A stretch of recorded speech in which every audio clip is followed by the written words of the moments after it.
السلام علیکم friends, welcome to کتاب نگری یوٹیوب چینل کتابوں کی نگری میں خوش آمدید۔ میں ہوں آپ کی ہوسٹ اقرا یاسین اور آج میں آپ کے لیے لے کر آئی ہوں تیشا گوہر کے قلم سے تحریر کردہ ناول محبت کچھ یوں ہے تم سے کی ایپیسوڈ نمبر 23 کو لے کر۔ اس ایپیسوڈ کو سٹارٹ کرنے سے پہلے جلدی سے کر لیجیے چینل کو سبسکرائب، ویڈیو کو لائک اور کلک کر لیجیے بیل آئیکن کو۔ اب آتے ہیں ایپیسوڈ کی جانب۔ الماس کی آنکھ کھلی تو چند سیکنڈ اسے یہ سمجھنے میں لگے کہ وہ کہاں ہے۔ پھر ادھر ادھر گردن گھما کر دیکھا تو اپنے بالکل قریب سکندر کو دیکھا۔ اسے پچھلی رات یاد آ گئی۔ وہ تو صوفے پر سو گئی تھی، پھر کمرے میں اسے سکندر ہی لایا ہوگا۔ اس نے اپنا اندازہ لگا لیا تھا۔ سکندر نے اپنے بازو اس کی کمر کے گرد باندھے ہوئے تھے۔ الماس کی دھڑکنیں ایک دم تیز ہونے لگی۔ وہ اپنے آپ کو انتہائی آرام سے اس کی گرفت سے نکالنے کی کوشش کرنے لگی۔ وہ اسے جگانا نہیں چاہتی تھی مگر وہ اس کے ہلنے سے جاگ گیا تھا۔ گڈ مارننگ مسز الماس سکندر، وہ بند آنکھوں سے خمار آلود آواز میں بولا تو الماس کی دھڑکن ایک لمحے کو رکی، پھر دوبارہ تیز ہو گئی۔ اپنا پورا نام اس کے منہ سے یوں سننا کتنا انوکھا اور میٹھا لگ رہا تھا۔ الماس نے نہ ہلنا ہی بہتر سمجھا۔ وہ رکی تو سکندر نے آنکھیں کھول لی۔ کیا ہوا؟ آپ تو فرار ہونے کے چکر میں تھی، رک کیوں گئی؟ وہ اسے دیکھ رہا تھا اور الماس نے دوسری جانب نظریں گھما لی۔ نہیں تو میں بس کروٹ لے رہی تھی، اس نے بہانہ ہی بنایا۔ سکندر کی مسکراہٹ گہری ہوئی۔ وہ اس کا ہر انداز پہچانتا تھا۔ میں نے آپ کو تحفے دیے تھے، کیسے لگے؟ سکندر نے پوچھا تو الماس کو یاد آ گیا کہ اس کی سالگرہ پر وہ اس کے لیے تحفے لایا تھا۔ الماس کو وہ گلاب کے پھول اور پینڈنٹ یاد آیا، پھر وہ نوٹ، اور اس کا چہرہ پھر سے شرم کے مارے سرخ ہونے لگا۔ اچھے تھے، الماس نے آہستہ سے کہا۔ سب سے زیادہ کیا اچھا لگا آپ کو؟ پھول، نیکلس، یہ میرا نوٹ؟ وہ شرارتاً اس سے پوچھ رہا تھا۔ الماس کا شرم سے لال ہونا اسے بہت اچھا لگ رہا تھا۔ الماس آہستہ سے اٹھ کر اس سے الگ ہوئی تو اس نے بھی زیادہ گرفت نہیں کی۔ ناشتے میں کیا بناؤں آپ کے لیے؟ وہ سمجھ گیا تھا کہ الماس نے جان بوجھ کر اس کا سوال نظر انداز کیا ہے۔ وہ اپنے کھلے بال سمیٹتی بستر سے اٹھ گئی۔ اپنے پیارے ہاتھوں سے جو بھی بناؤں گی میں کھا لوں گا ڈیئر مسز سکندر۔ وہ اسے جان بوجھ کر چھیڑ رہا تھا۔ الماس اس کی طرف دیکھے بغیر اٹھ کر باہر نکل گئی۔ بچے اسکول جا چکے تھے اور سارا کچن میں کھڑی چیزیں سمیٹ رہی تھی۔ اسے آتے دیکھا تو شریر مسکراہٹ ہونٹوں پہ سجا لی۔ کیا بات ہے، بہت چمک رہی ہو۔ سارا کے چھیڑنے پر الماس نے خود کو کمپوز کیا۔ میں تو روز ہی چمکتی ہوں۔ اپنی طرف سے اس نے بڑے آرام سے بات کو نارمل ہونے کا رنگ دیا تھا، لیکن سارا کی مسکراہٹ اور پھیل گئی۔ ہاں، لیکن یہ گلو جو اس وقت تمہارے چہرے پر نظر آ رہا ہے نا، یہ عام گلو نہیں ہے، سکندر کی قربت کا اثر ہے۔ سارا کے الفاظ الماس کو اندر ہی اندر بہت شرم دلا رہے تھے، مگر وہ بظاہر نارمل چہرہ لیے کھڑی رہی۔ بتاؤ کیا باتیں ہوئی پھر؟ ناراض تھی تم تو اس سے، منایا پھر اس نے تمہیں؟ سارا نے اسے کوہنی سے ٹھوکا دیا تو وہ جھینپ گئی۔ ایسی کوئی بات نہیں ہے باجی، میں ان سے ناراض نہیں تھی، مجھے غصہ تھا ان پہ کہ انہوں نے میرے ساتھ ٹھیک نہیں کیا۔ الماس نے سنجیدگی سے کہتے ہوئے توا رکھ کر چولہا جلایا اور پراٹھے کے لیے پیڑے بنانے لگی۔ جتنی شکایتیں ہیں آپ کو مجھ سے، میں سب دور کرنے کے لیے تیار ہوں، لیکن آپ موقع ہی نہیں دیتی مجھے۔ سکندر کی آواز اس کے کانوں میں پڑی تو وہ ایک دم سے گھبرا گئی۔ اس نے یقیناً اس کی بات سن لی تھی۔ الماس چولہے کی جانب منہ کر کے ہی کھڑی رہی، اسے دیکھنے کی ہمت نہیں ہو رہی تھی۔ اوہ، تو نوبت یہاں تک آ پہنچی ہے، مطلب پھر میں اچھی امید رکھوں؟ سارا نے چھیڑنے والے انداز میں کہا تو سکندر بھی مسکرایا۔ الماس بڑی مشکل سے خود کو یہاں سے بھاگ جانے سے روک رہی تھی۔ اس کا بس نہیں چل رہا تھا کہ غائب ہو جاتی۔ بالکل، میری طرف سے تو آپ بے فکر ہو جائیں، آپ کی ساری امیدیں پوری ہو جائیں گی، بس ذرا مسز سکندر کے مزاج درست ہو جائیں، ان کا غصہ ٹھنڈا ہو جائے۔ وہ بات کر رہا تھا کہ اس کا فون بجا۔ اس نے کال اٹھا لی۔ ہاں بولو، الیاس کا فون تھا۔ سر جی، وہ بندہ جو آپ نے میری تحویل میں دیا تھا وہ بھاگ گیا ہے۔ کیا مطلب؟ سکندر کا ماتھا ٹھنکا، کچھ تو گڑبڑ تھی۔ سر جی، وہ جس کو میں نے اس کی دیکھ بھال کے لیے رکھا تھا، اس کو مار کے بھاگ گیا وہ۔ میں نے بندے لگائے ہیں، اس کو ڈھونڈ لیں گے، آپ کو اطلاع دینا ضروری سمجھا، اس لیے فون کر دیا۔ ٹھیک ہے، میں آ رہا ہوں۔ سکندر نے فون بند کیا اور الماس کو دیکھا، وہ اس کا ناشتہ بنانے میں مگن تھی۔ میں تھوڑی دیر میں آتا ہوں، کہتا ہوا وہ باہر جانے لگا تو سارا نے پوچھ لیا، کہاں جا رہے ہو؟ ناشتہ تو کر کے جاؤ۔ نہیں بھابھی، اس کا ٹائم نہیں ہے، میں دیکھتا ہوں، آ کر لوں گا۔ سکندر کے انداز نے سارا کو جھونکایا تھا۔ سارا کو تشویش ہوئی۔ خیریت ہے نا؟ آ کر بتاتا ہوں، وہ کہہ کر سیدھا باہر نکلا۔ اس کی گاڑی سٹارٹ ہونے کی آواز آئی اور پھر وہ چلا گیا۔ الماس نے اس کے ناشتے کو دیکھا جو وہ بنا رہی تھی۔ اس کے دل کو ایک دم اداسیوں نے گھیر لیا۔ فکر نہ کرو، آ جائے گا۔ سارا نے اس کے اداس چہرے کو دیکھا۔ الماس نے امید بھری نظروں سے اس دروازے کو دیکھا جس سے وہ ابھی باہر گیا تھا۔ اسے ایک دم سے سب کچھ خالی خالی لگنے لگا تھا، جیسے زندگی بے رنگ ہو گئی ہو۔ الماس نے ناشتہ بھی کر لیا اور دوپہر کے کھانے کا وقت ہو گیا۔ بچے اسکول سے آ گئے اور سب کو کھانا کھلا کر آرام کرنے بھیج دیا، لیکن الماس کی اداسی کم نہیں ہو رہی تھی۔ اس کا انتظار ہی کرتی رہی، لیکن وہ نہیں آیا۔ صبح سے دوپہر اور پھر رات ہو گئی، وہ انتظار کرتے کرتے تھک کر لاؤنج میں ہی بیٹھی بیٹھی سو گئی۔ سکندر سیدھا الیاس کے پاس پہنچا تھا۔ کس وقت بھاگا ہے وہ؟ سکندر نے اس قید خانے کا جائزہ لیا جہاں اشتیاق کو قید رکھا تھا۔ سر جی، مجھے تو صبح ہی پتہ چلا، لیکن جس آدمی کو وہ مار کے بھاگا ہے وہ رات کا کھانا لے کے گیا تھا، تو مطلب رات کو ہی بھاگا ہوگا۔ سکندر نے کچھ نہیں کہا اور گھوم پھر کر اطراف کا جائزہ لیا۔ اپنے آدمی بھیجو یا کچھ بھی، لیکن مجھے وہ آدمی ہر صورت چاہیے۔ اگر وہ باہر رہا تو کچھ بھی نقصان کر سکتا ہے۔ سکندر کو حالات کی سنگینی کا اندازہ ہو رہا تھا۔ اسے سب سے زیادہ فکر الماس کی تھی۔ اشتیاق اس علاقے میں مشہور تھا اور وہ سکندر کو جانتا بھی تھا۔ الماس کو سارا لے کر گئی تھی، وہ یہ بھی جانتا تھا، اور خدا نہ خواستہ وہ بدلہ لینے کے لیے الماس کو دوبارہ اغوا کرنے کی کوشش کرتا تو اس سے آگے سکندر کی سوچ جانا نہیں چاہتی تھی۔ سکندر کو اشتیاق کو ڈھونڈنے کا ایسا جنون تھا کہ وہ یہ بھی بھول گیا کہ الماس اس کے لیے ناشتہ بنا رہی تھی۔ سارا دن وہ الیاس اور اس کے آدمیوں کے ساتھ مل کر اشتیاق کو ڈھونڈتا رہا۔ رات گہری ہو گئی اور سڑکیں ویران ہونے لگی، یہاں تک کہ سڑکوں پر اکا دکا گاڑیاں ہی رہ گئی۔ سر جی، آپ ٹینشن نہ لو، میں نے اپنے آدمی لگا دیے ہیں ہر جگہ، جیسے ہی نظر آیا ہم پکڑ لیں گے اسے۔ آپ گھر جاؤ، آرام کرو۔ الیاس نے کہا تو اسے گھر کی یاد آئی۔ وہ گھر کی جانب روانہ ہوا۔ اندر کہیں اسے بہت فکر تھی۔ وہ چابی سے ہی دروازہ کھول کر اندر آیا اور اپنے کمرے کی طرف بڑھنے لگا کہ لاؤنج کی مدھم روشنی میں صوفے پر ایک وجود نظر آیا۔ وہ بنا آواز کیے اس تک آیا اور صوفے پر الماس کو سوتا دیکھ کر اسے اس پر پیار آیا، لیکن ساتھ ہی خوف بھی۔ اگر اس کو پھر کوئی نقصان ہوا تو وہ خود کو کبھی اس گلٹ سے آزاد نہیں کروا سکے گا کہ وہ اس کی حفاظت بھی نہیں کر سکا۔ اس نے دونوں بازوؤں میں الماس کو اٹھایا اور کمرے میں لے گیا۔ اتنا تو وہ جانتا تھا کہ الماس کی نیند اتنی کچی نہیں تھی، یا پھر وہ سکندر سے کوئی خطرہ محسوس نہیں کرتی تھی، اس لیے بے خبر سوتی رہی۔ اس کے سینے میں منہ چھپائے سوتی رہی۔ سکندر نے اس کے بال سہلائے اور اس کے بالوں پر اپنے لب رکھ دیے۔ ایک طرف وہ خوش تھا کہ الماس اس کا انتظار کر رہی تھی، تو دوسری طرف وہ اس کے کھو جانے کے خوف سے پریشان تھا۔ الماس کی آنکھ کھلی تو خود کو کمرے میں اپنے بیڈ پہ موجود پایا۔ سکندر کہیں نظر نہیں آ رہا تھا۔ اس نے ارد گرد دیکھا مگر اس کی موجودگی کے آثار ہی نہیں تھے۔ الماس نے اٹھ کر سارا گھر چھان مارا مگر وہ نظر ہی نہیں آیا۔ سارا نے اس کو کھلائے ہوئے اور پریشان دیکھا تو پوچھ لیا، کیا ہوا الماس؟ کچھ نہیں باجی، وہ بس کچھ ڈھونڈ رہی تھی۔ اس نے بہانہ کیا، لیکن سارا سمجھ گئی تھی کہ وہ کیا ڈھونڈ رہی تھی، مگر دوبارہ نہیں پوچھا۔ ہر گزرتے دن کے ساتھ الماس کی اداسی میں اضافہ ہونے لگا۔ اسے خود بھی اپنی بے چینی اور بے سکونی کی وجہ سمجھ نہیں آ رہی تھی۔ ایک طرف سکندر نے الیاس کے آدمیوں کو اشتیاق کو ڈھونڈنے پہ لگا رکھا تھا، تو دوسری طرف اس کے انویسٹیگیشن سیل میں پولیس کے کچھ اہلکار ایس ایس پی کے آرڈر پہ لیاقت بھٹی کو لینے آئے تھے۔ آپ لیاقت بھٹی کو ہمارے حوالے کر دیں، اس کا کیس ہم خود ہینڈل کریں گے۔ سکندر کو بہت تاؤ آیا تھا، لیکن بظاہر پرسکون ہی رہا۔ کون لیاقت بھٹی؟ ہمارے پاس تو اس نام کا کوئی آدمی نہیں ہے۔ سکندر نے صاف انکار کیا تھا تو وہ لوگ کافی کوشش کرنے کے بعد بھی ناکام رہے۔ جاتے جاتے وہ سکندر کو دھمکی دے گئے تھے کہ وہ اعلیٰ حکام کی حکم عدولی کر رہا ہے تو اس کے نتائج اچھے نہیں ہوں گے۔ سکندر سمجھ گیا تھا کہ لیاقت کا ایس ایس پی سے ذاتی بنیادوں پر گہرا تعلق ہے، اور اسے ایک اور بات بھی معلوم ہو گئی۔ نوید؟ اس نے انٹرکام کے ذریعے نوید کو اپنے کیبن میں بلایا۔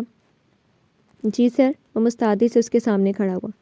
لیاقت بھٹی اور ادیب رانا کے کیس کا کوئی جاسوس ہے ہمارے درمیان جو انفارمیشن لیک کر رہا ہے، اس کا پتہ چلاؤ اور بغیر پوچھے غائب کر دینا اسے۔ Okay sir. نوید نے سر ہلایا اور باہر نکل گیا۔ سکندر کی چھٹی ہی اس بات کا اشارہ کر رہی تھی کہ ہو نہ ہو لیاقت بھٹی کی انفارمیشن لیک کرنے اور اشتیاق کو آزاد کروانے میں ایک ہی آدمی کا ہاتھ ہے، اور وہ ہاتھ کس کا ہو سکتا ہے؟ سکندر کو بخوبی اندازہ تھا۔ اس نے کچھ حفاظتی اقدامات کے طور پر اپنے گھر کے آس پاس خفیہ گارڈ چھوڑ رکھے تھے تاکہ کچھ غیر معمولی یا انہونی نہ ہو۔ اگلے پورے ہفتے وہ مصروف رہا۔ جاسوس مل گیا تھا اور اس کو غائب بھی کر دیا، لیکن اشتیاق ابھی تک نہیں مل سکا تھا۔ پولیس اہلکار دوبارہ دھمکی دینے آئے تھے کہ اگر لیاقت بھٹی کو ان کے حوالے نہ کیا تو اچھا نہیں ہوگا۔ سکندر کے خلاف قانون کی خلاف ورزی کرنے کا کیس ہو سکتا ہے، لیکن سکندر نے وہی جواب دیا کہ وہ نہیں جانتا لیاقت بھٹی کہاں ہے۔ سکندر گھر آیا تو رات کا وقت تھا، کھانا بس لگنے ہی والا تھا۔ سکندر کو دیکھ کر الماس کا چہرہ ایک دم کھل اٹھا تھا، لیکن پھر اسے یاد آیا کہ پچھلی بار وہ ناشتے کا کہہ کر گیا اور دوبارہ آیا ہی نہیں۔ الماس نے کتنا انتظار کیا تھا اس کا۔ اس نے سوچا وہ اب سکندر سے بات نہیں کرے گی۔ وہ آیا اور سیدھا الماس کو گلے لگا لیا۔ الماس ششتر سی کچھ لمحے اس کے ساتھ لپٹی کھڑی رہی، پھر کچھ یاد آنے پر ایک دم اس سے الگ ہوئی اور منہ پھلا لیا۔ کیا ہوا مسز سکندر؟ موڈ کیوں خراب ہے آپ کا؟ سکندر کو اس کے چہرے کے تاثرات کوئی نئی کہانی سنا رہے تھے، اور کس طرح الماس اس سے الگ ہوئی۔ اس کی چھٹی حس اسے وارننگ دے رہی تھی کہ کچھ تو گڑبڑ ہے، اور شدید گڑبڑ ہے۔ الماس نے اسے کوئی جواب نہیں دیا۔ وہ کچھ دیر اس کے چہرے پر وجہ تلاش کرنے کی کوشش کرتا رہا، مگر وجہ اسے سمجھ نہیں آئی۔ سارا نے خوشگوار حیرت سے اسے خوش آمدید کہا۔ وہ تو اس کے اس طرح آنے جانے کی عادی تھی، الماس کے لیے یہ نیا تھا۔ پہلے وہ پرواہ نہیں کرتی تھی، لیکن اس بار اسے سکندر کی کمی بہت شدت سے محسوس ہوئی تھی۔ لیکن مجال ہے جو اس نے ایک بار بھی فون کر کے الماس کی خیریت پوچھی ہو۔ سکندر کو ایک لمحے کی بھی فرصت نہیں تھی، اور الماس اس سے خود ساختہ ناراضگی میں منہ پھلائے بیٹھی تھی۔ وہ اس لڑکی کے بدلتے مزاجوں کی وجہ سے الجھن کا شکار ہو رہا تھا۔ پچھلی بار اچھی پیش رفت رہی تھی۔ الماس کا شرمانا اپنی جگہ، مگر اس کے چہرے پہ سکون کے تاثرات دیکھ کر سکندر کو اس کی طرف سے تسلی ہو گئی تھی کہ وہ اب اس پہ غصہ نہیں ہے، لیکن اب پھر وہ عجیب سا برتاؤ کرنے لگی تھی۔ کھانا کھانے سے لے کر رات گئے تک وہ اس سے بات نہیں کر رہی تھی۔ وہ کچھ مانگتا تو دے دیتی، اور اگر کچھ پوچھتا تو مختصر جواب دیتی۔ سکندر کو اس کا رویہ سمجھ نہیں آیا۔ پچھلے رویے کی وجہ وہ سمجھ گیا تھا، لیکن اس کی کیا وجہ تھی؟ اب کی بار کیا ہوا تھا؟ وہ کمرے میں نہیں جا رہی تھی۔ سب سو گئے تھے اور تمام لائٹیں بھی بند کر دی، مگر وہ ڈرائنگ روم میں بیٹھی رہی۔ سکندر کمرے میں اس کا انتظار ہی کرتا رہا، لیکن وہ نہیں آئی۔ جب انتظار کرتے کرتے تھک گیا تو بالآخر خود ہی اس کے پاس چلا گیا۔ وہ صوفے پر مزے سے دراز اسکرین پر کچھ دیکھ رہی تھی۔ سکندر کو غصہ آیا۔ وہ اس کا انتظار کر رہا تھا اور یہ یہاں ٹی وی دیکھنے میں مگن تھی۔ الماس، تم یہاں کیا کر رہی ہو؟ میں کب سے ویٹ کر رہا ہوں۔ وہ سنجیدہ تھا، غصہ کرنا نہیں چاہتا تھا، ورنہ جو حرکتیں الماس کر رہی تھی اسے اچھا خاصا غصہ آ رہا تھا۔ الماس اس کی آواز سن کر ایک دم اٹھ کر کھڑی ہو گئی۔ تو نہ کرے؟ کس نے کہا آپ کو میرا ویٹ کرنے کا؟ الماس کے جواب پر اسے مزید غصہ آیا۔ میرے پاس فالتو وقت نہیں ہے، میں یہاں صرف تمہارے لیے آیا ہوں، لیکن تمہارے نخرے ختم نہیں ہو رہے۔ کیا چاہتی ہو تم؟ سکندر نے اب غصہ چھپانے کی کوشش نہیں کی تھی۔ اسے بھی تو پتہ چلنا چاہیے تھا کہ وہ اس کے رویے سے کتنا ہرٹ ہوتا تھا۔ میں آپ سے کچھ نہیں چاہتی سکندر صاحب، آپ مجھے میرے حال پہ اکیلا چھوڑ دیں۔ سکندر کو اس کی بات سن کر عجیب سا لگا تھا۔ اسے اتنا تو سمجھ آ گیا تھا کہ کوئی تو وجہ ہے جس کے باعث وہ اچھی بھلی نارمل ہوتے ہوتے پھر سے پہلے والی الماس بن رہی تھی۔ کیا ہوا ہے؟ بتاؤ مجھے۔ وہ اب سنبھل گیا تھا، غصے میں نہیں تھا لیکن سنجیدہ تھا۔ کچھ نہیں ہوا ہے، اور نہ ہی میں چاہتی ہوں کہ کچھ ہو۔ الماس کی باتیں اسے اندر سے بے چین کر رہی تھی۔ وہ چپ چاپ اس کے چہرے کو دیکھتے ہوئے کچھ کھوجنے کی کوشش کر رہا تھا۔ الماس کے چہرے پر اسے سنجیدگی، غصہ، پریشانی اور ناراضگی محسوس ہوئی۔ وہ اس کا پھولا ہوا چہرہ دیکھ کر اسے تسلی دینے کو گلے لگانے کے لیے قریب ہوا تو وہ ایک دم پیچھے ہٹی تھی۔ دور رہیں مجھ سے۔ الماس کی بات پر سکندر کا جو غصہ ٹھنڈا ہوا تھا پھر سے جل اٹھا۔ میرا صبر مت آزماؤ، میں صرف تمہاری وجہ سے انتظار کر رہا ہوں کہ کسی دن تو تم مجھ سے راضی ہوگی اور مجھے اپناؤ گی، ورنہ اپنا مطلب نکالنا مجھے بہت اچھے سے آتا ہے الماس بی بی۔ وہ اسے غصے سے گھورتے اس کے قریب ہونے لگا تو وہ بے ساختہ قدم پیچھے کو اٹھانے لگی، یہاں تک کہ اس کی کمر دیوار سے لگ گئی۔ سکندر نے اس کے دونوں اطراف میں دیوار پر اپنا ہاتھ رکھ کر اس کے فرار کے سارے راستے بند کر دیے۔ الماس کا حلق سوکھنے لگا، دل اتنا تیز دھڑکنے لگا جیسے پسلیاں توڑ کے باہر آ جائے گا۔ شرافت سے بتا دو کیا ہوا ہے، ورنہ میں اپنے طریقے سے پوچھوں گا تو تمہیں اچھا نہیں لگے گا۔ سکندر نے اسے دھمکانے کی کوشش کی۔ وہ نروس سی ہو کر ادھر ادھر دیکھنے لگی۔ الماس، سکندر نے ایک ہاتھ زور سے دیوار پر مارا تو وہ ایک دم اچھلی۔ اس کی غصیلی آواز پر الماس کو صحیح معنوں میں اس سے ڈر لگنے لگا تھا۔ اس نے نروس ہوتے ہوئے گلے میں اٹکا تھوک نکلا۔ وہ اس دن آپ یوں ہی چلے گئے تھے، ناشتہ بھی نہیں کیا، بتا کر جاتے تو میں انتظار تو نہ کرتی۔ اس نے ڈرتے ڈرتے کہا تو مطلب وہ اس کے بغیر بتائے چلے جانے کی وجہ سے ناراض تھی اور اس کا انتظار کرتی رہی۔ اس کا اعتراف سن کر سکندر کا پارا ایک دم نیچے آیا تھا۔ بتا کر تو گیا تھا؟ کسے بتایا تھا؟ مجھے تو نہیں بتایا، وہ منہ پھلائے کہہ رہی تھی۔ سکندر کو اس پر پیار آنے لگا۔ وہ زیر لب مسکراتے ہوئے اسے دیکھ رہا تھا۔ بھابھی کو بتایا تھا؟ مجھے بھی بتا دیتے، اتنی کیا جلدی تھی آپ کو جانے کی؟ اس کے لڑاکا انداز پر سکندر اندر ہی اندر محسوس ہو رہا تھا۔ الماس پہلی مرتبہ اس سے یوں لڑ رہی تھی۔ سکندر کو اچھا لگ رہا تھا۔ ضروری کام سے گیا تھا، سکندر نے آہستہ سے صفائی دیتے ہوئے کہا۔ مجھ سے زیادہ ضروری تھے آپ کے کام؟ الماس کو یوں اس پر حق جتانا اسے حیرت میں ڈال رہا تھا۔ کام کام ہے، تم ہو، کام بھی ضروری ہے، اور اس دن جس کام سے گیا تھا وہ واقعی ضروری تھا۔ تو بتا کر بھی تو جا سکتے تھے، میں نے ناشتہ بنا کر رکھا کہ آپ آ کر کریں گے۔ اگر آپ بتا دیتے کہ واپس نہیں آئیں گے تو میں سارا دن انتظار تو نہ کرتی۔ مزید نروٹھے پن سے بولی سکندر ہلکا سا مسکرایا۔ آپ مجھ سے لڑ کیوں رہی ہیں؟ الماس نے ایک دم اپنے تاثرات بدلے اور آواز کو نارمل کیا جو پہلے غصے کے باعث تیز ہو گئی تھی۔ میں کب لڑ رہی ہوں؟ بات کر رہی ہوں آپ سے۔ سکندر نے محسوس ہوتے ہوئے ہونٹوں پہ گہری مسکراہٹ سجا کر اسے دیکھا۔ اچھا، یہ بھی انداز ہوتا ہے بات کرنے کا؟ میں نے سارا بھابھی کو تو کبھی حسن بھائی سے اس لہجے اور انداز میں بات کرتے نہیں دیکھا۔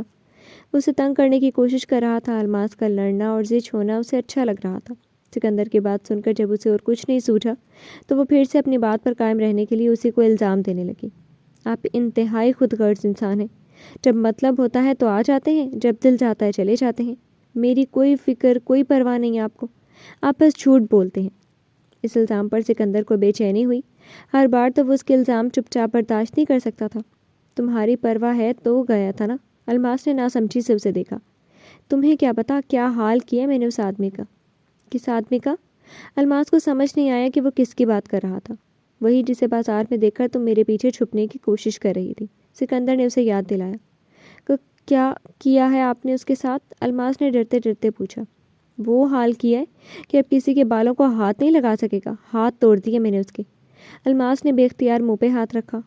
ہاں، آپ انسان ہیں یا جلاد؟ ایسے کیسے آپ کسی کے ساتھ ایسا کر سکتے ہیں؟ آپ کو ترس نہیں آیا اس پہ؟ اب کی بار اس کی بات سن کر واقعی سکندر کا دماغ گھوم گیا۔ کیسی باتیں کر رہی ہو؟ اس پہ ترس کھاؤں گا جو تمہیں نقصان پہنچانے کی کوشش کر رہا تھا؟ بھول گئی ہو تم؟ یاد کروا دوں؟ اغوا کرنے والا تھا وہ تمہیں۔ ہاں تو کیا تو نہیں نا، پھر آپ نے اس کے ساتھ ایسا ظلم کیوں کیا؟ الماس کی منطق سکندر کی سمجھ سے باہر تھی۔ بہت اچھے، یعنی اس اغوا کار پہ تمہیں ترس آ رہا ہے جو تمہیں بالوں سے گھسیٹ کر اغوا کر کے لے کے جا رہا تھا، اور شوہر تمہیں ظالم اور جابر لگ رہا ہے۔ وہ اسے ایک نظر غصے سے دیکھ کر 2 قدم پیچھے ہوا۔ ٹھیک ہے، اب میں تم سے دور ہی رہوں گا، رہو تم سکون سے، جا رہا ہوں میں، وہ غصے سے کہہ کر ڈرائنگ روم سے چلا گیا۔ الماس کی ہمت نہیں پڑی کہ اس کے پیچھے جاتی، وہ اس وقت غصے میں تھا اور اسے اس سے ڈر لگ رہا تھا۔ تھوڑی دیر بعد اس کی گاڑی سٹارٹ ہونے کی آواز آئی۔ الماس کے دل کو کچھ ہوا، وہ جا رہا تھا اور الماس اسے روک بھی نہیں سکی۔ پچھلی دفعہ اس کے دور جانے سے الماس اداس ہوئی تھی اور اس سے ناراض ہو گئی تھی، اس بار وہ منانے آیا تھا تو الماس نے اسے پھر سے دور کر دیا تھا۔ اس نے بے اختیار اپنا سر ہاتھوں میں تھام لیا۔ جی تو فرینڈز، کیسی لگی آپ کو آج کی ایپیسوڈ؟ کمنٹ سیکشن میں ضرور بتائیے گا۔ پھر حاضر ہوں گے نیو ایپیسوڈ کے ساتھ، تب تک کے لیے اجازت دیجیے۔ شکریہ، اللہ حافظ۔